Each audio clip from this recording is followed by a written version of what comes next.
Hello and welcome to the Workers' Reading Room. Today I'll be reading Chapter 4 of F.I.S.T by Joe Eszterhas, but first a quick recap. In the previous chapter, we begin with Johnny waiting in line grappling with his thoughts. He waits in line not for a job, but for the mere opportunity of a job. He contemplates visiting a man named Doyle for some shady-sounding work, but stays in line, knowing that he needs to take care of his mother and has to avoid trouble. After a long wait, he finally gets an opportunity at Fleckner Brothers' warehouse, where Abe works. While waiting once again, a man named Gant walks out with a guard to inspect the men waiting. Gant begins to belittle and humiliate Al Dorset, whom we met earlier at the soup line. Al takes the abuse but gets hired for it, while everyone else is sent packing. After visiting an old friend of his father's, Johnny runs into Abe and he tells him about his trouble finding work. Abe offers to get Johnny a job if he can get a bottle of whiskey to bribe Gant with. Johnny refuses, and they say goodnight, in their own way. And now, F.I.S.T, Chapter 4. In mid-afternoon, Vince Doyle sat at the polished mahogany bar of his nightclub and sipped Johnny Walker. It was raining outside. If it kept up, it would boost tonight's take. Rain always brought them in. "Red?" he said to the bartender. "Give me another one of these." The club was empty and he swiveled around on the bar and looked it over. It had only been open 3 months, but it was already known as the liveliest place in town. They came all the way from Bratton Hall, Lakewood, and even Shaker Heights to drink at Vinnie's. They drove big cars and carried big wads, and they came because they knew it was a class joint. They knew Vince Doyle didn't cater to riffraff. The bar brass shined, the floor gleamed, the mirrors sparkled. The fans overhead were painted gold. Red even wore a gold velvet vest. There was nothing cut right about this place, Vince Doyle said to himself. Not too bad for a Mick from the flats. He smiled, turned back to the bar, and glanced at himself in the mirror. He was 30 years old and he felt like $1,000,000. His shirt was silk, his shoes genuine alligator. He had a penthouse apartment in the Lakeshore Hotel. He drove a new Stutes Continental coupe. His auburn brillianted hair was swept back from a ruled part. He had a small head, a mouth wary and dubious of everything and everybody. His eyes were indifferent, feline. He was a little pale and maybe he'd put on some weight, but that couldn't be helped. Horizontal exercise was the only kind he liked, and horizontal exercise didn't do much for pallor. A newspaper boy dashed in with the Cleveland News. "Here's your paper, Mr. Doyle," the boy smiled. Vince Doyle took the paper, gave the boy his 5 cents, and glanced at it. The same old malarkey. The communists were marching on City Hall. The city was issuing script to its employees. The Kennel Club dog show was judged the best in the city's history. Vince Doyle laughed. The fucking Kennel Club dog show. "Hey, Red," he said. "Listen to this." He read from the paper. "The city council announced plans yesterday for a massive Great Lakes exposition which will cost several $1,000,000. The highlight of the exposition will be, get this, Billy Rose's Aquacade with Johnny Weissmuller. Several new buildings will be erected, including an automotive building and, listen to this, Red, a Hall of Progress," Vince Doyle roared. "A Hall of Progress, did you hear that? Now listen to this. The city council said that Cleveland for several years has been depressed by adverse circumstances. Isn't that good? Adverse circumstances? And that a forward-looking enterprise is needing to revive civic pride." He put the paper down. "Jesus Christ," he said, laughing. "That's pretty funny, all right," Red said. "Adverse circumstances. You get half the city out on the street going hungry. What do? They give 'em a fucking aquacade. A fucking Hall of Progress." Vince Doyle laughed again, and when he had finished laughing, he thought, what the hell do I care? It's no skin off my ass. I don't live down there anymore. I got smart and got out. I've got a fresh carnation on my lapel each day. He had grown up in the flats. When he dropped out of high school, he went to work alongside his father at the lumber company, making $5 and $6 a day. His mother worked as a scrub woman on a Great Lakes passenger ship. He gave them half of what he made each week, but even with all 3 of them working, it had never been enough. His parents didn't seem to care, though. They were decent, law-abiding people who went to Mass and Holy Communion at St. Malachi's each Sunday. Decent, law-abiding people who wore second-hand clothes, lived in a second-hand house, lived second-hand lives.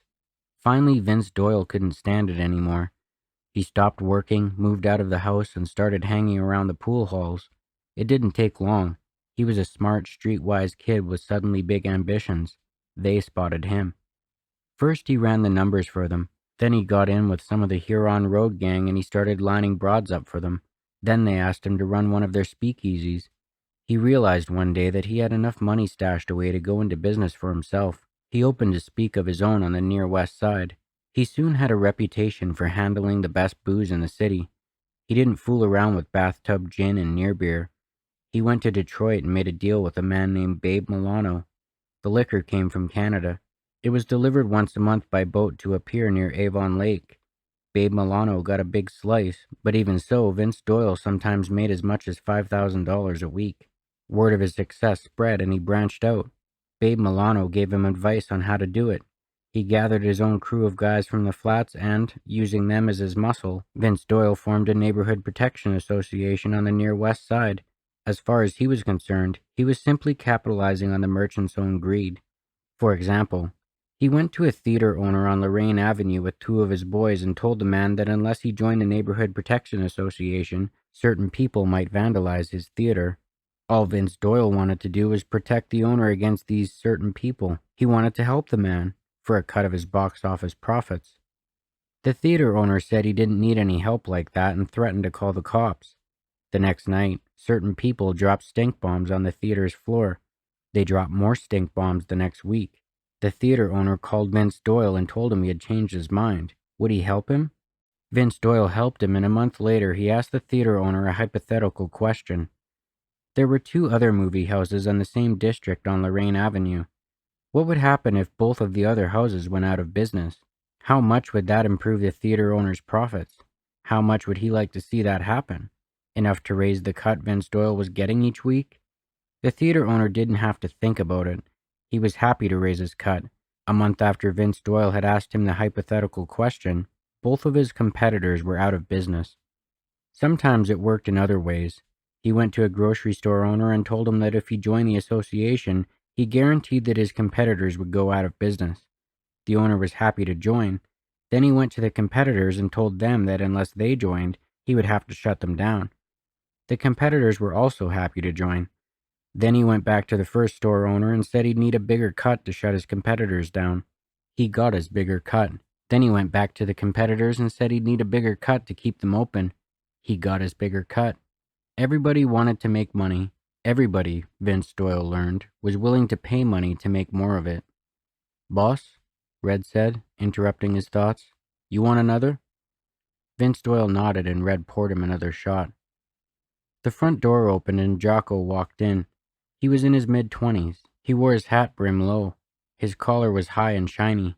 His suit was patterned, his pants tight, his shoes pointed. He was dripping wet. "Hiya, boss," he said. He showed a snazzy mouthful of gold teeth. "Wet out there." He took his suit coat off and exposed a holster and a Colt 38 automatic. "What are you doing, modeling that thing?" Vince Doyle said. "Sorry, boss." He smiled again self-consciously, hesitated, then put the wet coat back on. "Hey, Red," he said. "How's about a pop?" Vince Doyle glared at him. "Did you talk to that singer I told you to call?" "Right away, boss," Jocko said, looking forlornly at the drink the bartender had poured him, and walked away. Vince Doyle lighted a thick Cuban cigar and watched the smoke drift to his gold fans. I was smart to get out of the flats, he thought. I was lucky, too. The cops didn't nail me. No problem now. The cops are under control. A couple bucks, a free meal. They call me Mr. Doyle. Everybody, Vince Doyle grinned to himself. Everybody calls me Mr. Doyle.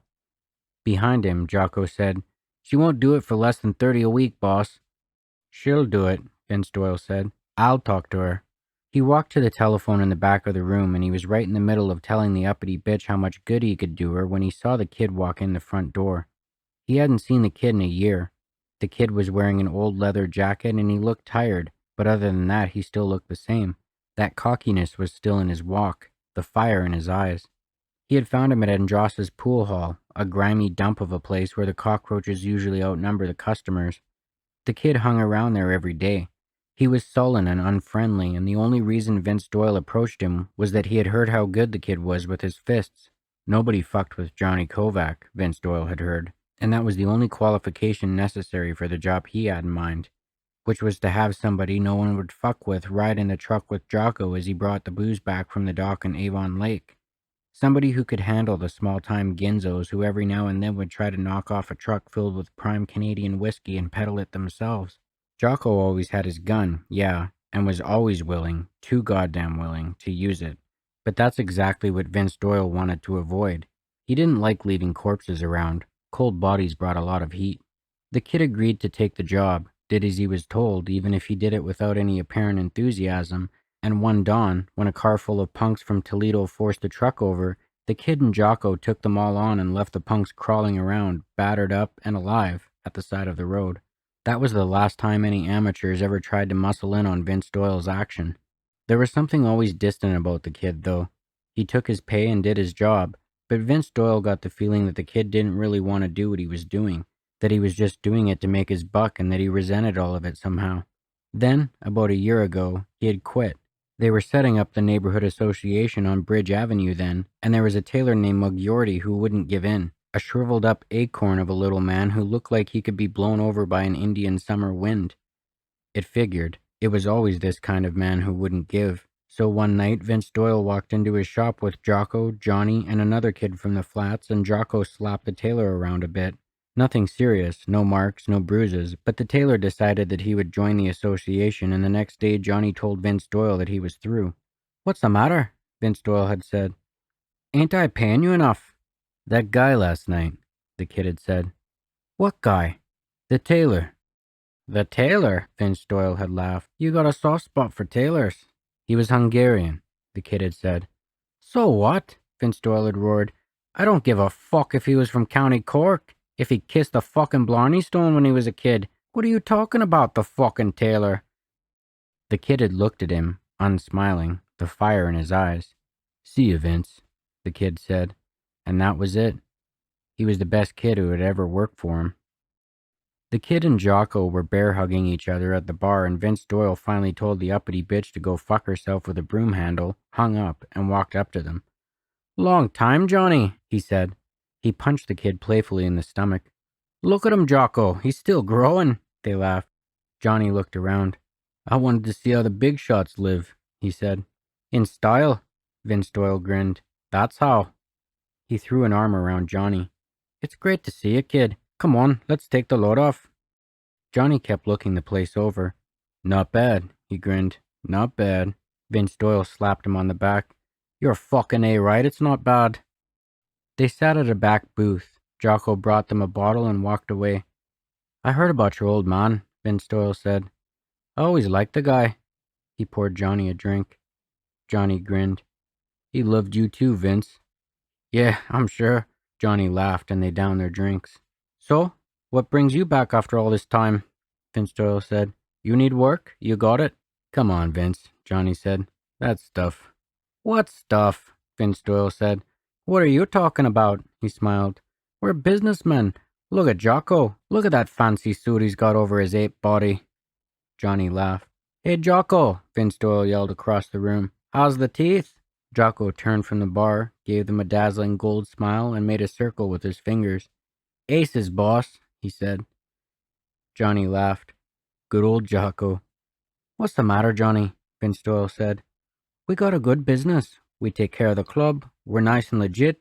We all got shiny suits." He rubbed the sleeve of his suit coat. "Yeah?" Johnny grinned. "What's that Jocko's got under his arm?" Vince Doyle laughed. "Insurance, kid. Everybody's got insurance nowadays." "You know what I've been wondering, Vince?" Johnny said, teasing him now, a rueful smile on his face. "I've been wondering how the Protection Association's doing." "It's doing real good," Vince Doyle said. "I was just wondering, that's all," Johnny smiled. "Listen, kid," Vince Doyle said, the color rising in his face. "Don't get so fucking high and mighty with me. How the hell you think it is in this country? It's a war. The big business guy fucks over the little business guy, except he makes it sound high and mighty. He joins the fucking Rotary and he talks about building halls of progress and shit." Johnny laughed. "Halls of progress? You're really something, Vince." "Yeah, he builds churches and sends his kids to fucking college so he can be a hold-up guy just like him. Now what do? Do we fuck over the little guys? We fuck the merchants over. Nice and legitimate businessmen. Guys that have been robbing the little guy blind 100 years. What the hell's wrong with that? Johnny laughed. Nothing. You put it like that. Okay, Vince Doyle smiled. So how about it? I could use ya. You should have been a salesman, Johnny grinned. I am a fucking salesman, Vince Doyle said, besides all kinds of other things. There was a pause. Red turned the fans on overhead. They made a grating, rhythmic noise. Johnny watched them. I've been looking for a job, Vince, he said quietly. I just gave you a job. Nah, a regular job.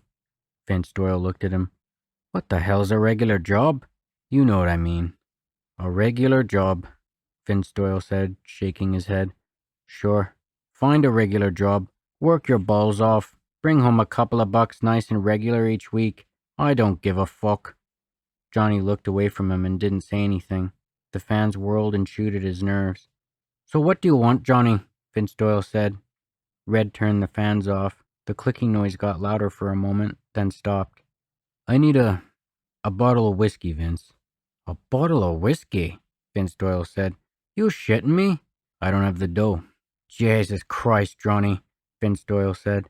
He stared at him, his eyes disbelieving and thin. He dug into his pocket and threw $100 bill on the table. Johnny avoided his eyes. I don't want it. Jesus Christ, Johnny, Vince Doyle said, his voice husky and low. You could have been somebody. And that'll be the end of Chapter 4. Hope you all enjoyed it. Thank you everyone for listening to the Workers' Reading Room. Have a good day.